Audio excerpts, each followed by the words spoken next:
Good morning, নমস্কার। আমি Mampi, homemaker মাম্পির আরো একটি নতুন ব্লগে আপনাদের সবাইকে স্বাগত জানাই। আশা রাখছি আপনারা সবাই খুব ভালো আছেন, আমরাও বেশ ভালো আছি। তো আবারও চলেছি নতুন একটা ভিডিও নিয়ে। আশা রাখছি ভিডিওটি আপনাদের খুব ভালো লাগবে। এখন বাজে সকাল 9টা। সকাল 9টা থেকে আপনাদেরকে সঙ্গে নিয়ে ভিডিওটি শুরু করলাম। গতকাল রাত্রে রুটি আর পায়েস করেছিলাম, তো বাবু আর বিজয় সকালে রুটি আর পায়েসই খেয়েছে। তবে আমি কিন্তু একটা রুটি রেখে দিয়েছি চা দিয়ে খাওয়ার জন্য, কারণ আমার চা দিয়ে রুটি খেতে ভীষণ ভালো লাগে। রিসেন্টলি আমি অ্যামাজন থেকে পারচেস করেছি এই আগারোর এগ বয়লারটা। এটা ভীষণ ইউজফুল একটি প্রোডাক্ট, সব বাড়িতেই আমার মনে হয় একটি থাকা দরকার, কারণ কোনো ঝুট ঝামেলা ছাড়াই আপনারা খুব অনায়াসে খুব সহজ পদ্ধতিতে আপনারা ডিমটাকে সেদ্ধ করে নিতে পারবেন।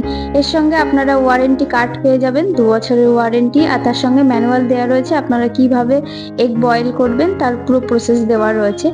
তার সঙ্গে আপনারা পেয়ে যাবেন একটি ট্রে, যার উপরে এগ রেখে আপনাদের বয়েল করতে হবে, আর তার সঙ্গে রয়েছে একটি মেজারিং কাপ যার মারফতে আপনি ওয়াটার দিতে পারবেন, আর তার সঙ্গে একটা নিডল রয়েছে যেটার সাহায্যে আপনারা এগের মধ্যে একটা হোল করতে পারবেন, যার ফলে কি হবে এগটা ফেটে যাওয়ার চান্স থাকে না মানে বয়েল করার সময়। আর তার সঙ্গে এখানে একটা ট্রে পেয়ে যাচ্ছেন যেটার মধ্যে আপনারা খুব ভালোভাবে এগ পোচ করতে পারবেন কোনো তেল ছাড়াই। তো এদিকে আমি চলে এসেছি এগ বয়েল করতে। তো আজকে 2টো এগ বয়েল করব বাবুর জন্য আর বিজয়ের জন্য। তো চলুন প্রথম দিন দেখা যাক কিরকম এগ বয়েল হয়, আশা করছি খুব ভালোই হবে। আমি এখানে মেজারিং কাপের মাধ্যমে আমি জল দিয়ে দিয়েছি, জল দিয়ে এই যে ওপরে যে ঢাকাটা দেওয়া ছিল তো সেই ঢাকনাটা দিয়ে ঢেকে তারপরে এই যে সুইচটা প্রেস করে দিয়েছি। আর এখানে দেখতেই পাচ্ছেন কত সুন্দর একদম স্টিম হচ্ছে, মানে খুব ভালোভাবে এগটা বয়েল হয়। ওদিকে আমার এগটা খুব ভালোভাবে বয়েল হয়ে গেছে, আর এদিকে আমি এই যে বসিয়ে দিয়েছি এগ পোচ। তো চলুন এগটাকে একদম ভেঙে যেরকম এগ পোচ করে সেরকম দিয়ে দিয়েছি, তার উপর দিয়ে একটু লবণ দিয়ে দিচ্ছি, আপনারা চাইলে ব্ল্যাক পেপার পাউডারও দিতে পারেন। আর এই যে মেশিনটা তো অনই রয়েছে, তার উপরেই আমি এটা বসিয়ে দিচ্ছি, বসে ওপরে যে ঢাকনাটা রয়েছে সেটা দিয়ে দেবো।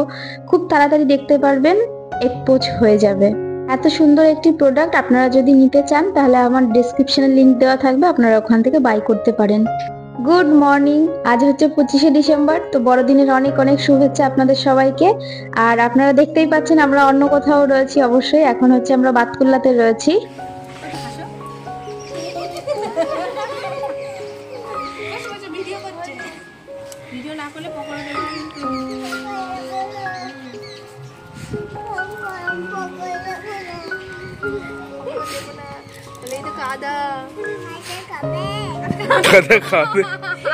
এর আগের ভিডিওতে আপনাদেরকে বলেছিলাম যে 24 তারিখে আমার ননদের শ্বশুর মশাইয়ের বাৎসরিক।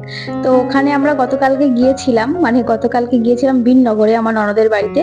তো ওখানে আমি ভিডিও করতে পারিনি কারণ ওখানে অনেক লোকজন ছিল, তার মধ্যে ভিডিও করতে একটু কেমন যেন লাগে।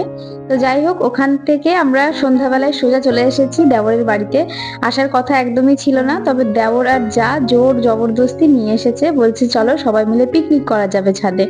তো এই যে সেটাই হচ্ছে, আজকে হচ্ছে 25শে ডিসেম্বর আর আজকে আমরা সবাই মিলে পিকনিক করছি।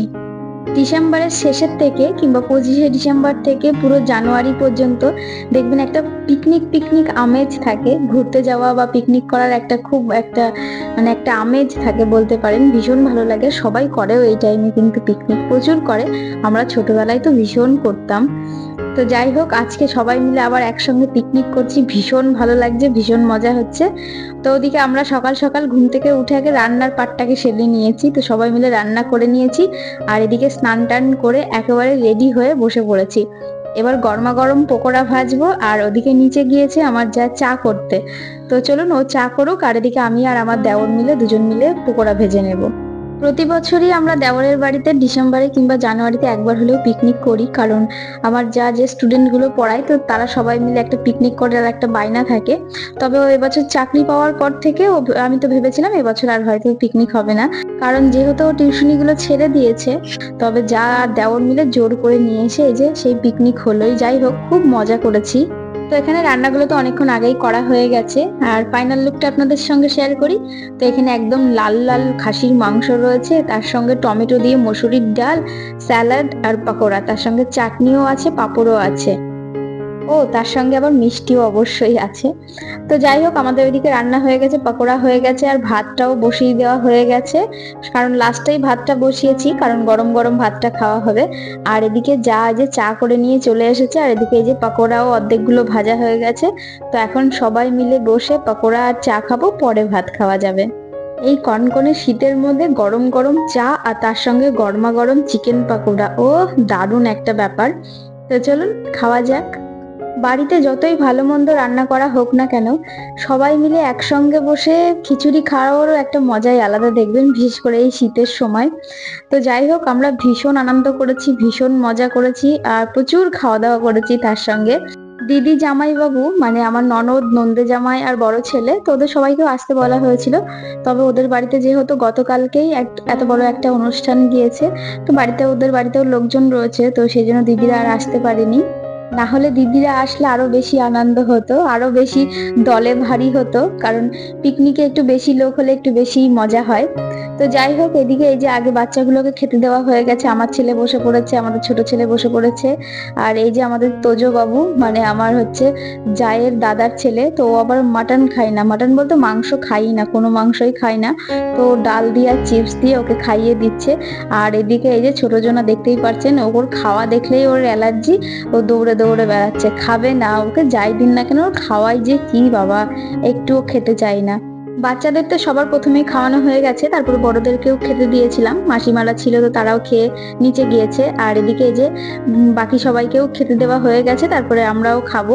তো সবার খাওয়া হয়ে যাক, তারপরে আমরা খেতে বসবো। আর এদিকে আমরা সবাইকে পরিবেশন করে দিচ্ছি। আর এদিকে আমার ছেলের খাওয়া হয়ে গেছে, আর ও এদিকে দেখতেই পাচ্ছেন সামনে এই যে র্যাকেট খেলতে চলে গিয়েছে। আমার দেওরের বাড়ির সামনেই একেবারে বড় মাঠ, তো সেই জন্য ওই যে খাওয়া দাওয়া করে ওখানটায় মাঠে খেলা করছে। তো ও আর আমার যে জায়ের দাদার ছেলে এসেছিল, তো ওরা সবাই মিলে মাঠে খেলা করছে। আমার দেওরদের বাড়িতে এটা একটা খুব সুবিধা, ছেলেপেলেরা একদম বাড়ির সামনেই খেলতে পারে। তো আমাদের আবার অনেকটা দূরে যেতে হয় মাঠে যেতে গেলে। আমি তো তাই আমার যাকে বলি যে তোমার ছেলেকে খেলতে নিয়ে যাওয়ার জন্য তোমাকে আলাদা করে কোথাও নিয়ে যেতে হবে না, বাড়ির সামনে ছেড়ে দিলেই ও একা একাই খেলতে পারবে। তো যাই হোক, এদিকে সবার খাওয়া দাওয়া হয়ে গেছে, আমরাও খেতে বসে পড়েছি। তো ভিডিওটা আর বেশি বড় করব না, আর আজকের ভিডিওটা আপনাদের কেমন লাগলো অবশ্যই কমেন্টের মাধ্যমে আপনাদের মতামত জানাবেন। ভালো লাগলে একটি লাইক করবেন, আর যারা নতুন বন্ধুরা আছেন সাবস্ক্রাইব করে আমার পাশে থাকতে পারেন। আজকে একটু বাড়ির বাইরে বেরিয়ে অন্যরকম ভিডিও দেওয়ার চেষ্টা করলাম, জানি না আপনাদের কেমন লেগেছে। ভালো লাগলে অবশ্যই আপনাদের মতামত জানাবেন। তো আবারও দেখা হবে নতুন কোনো ভিডিও নিয়ে, ততক্ষণ সুস্থ থাকবেন, ভালো থাকবেন, টাটা।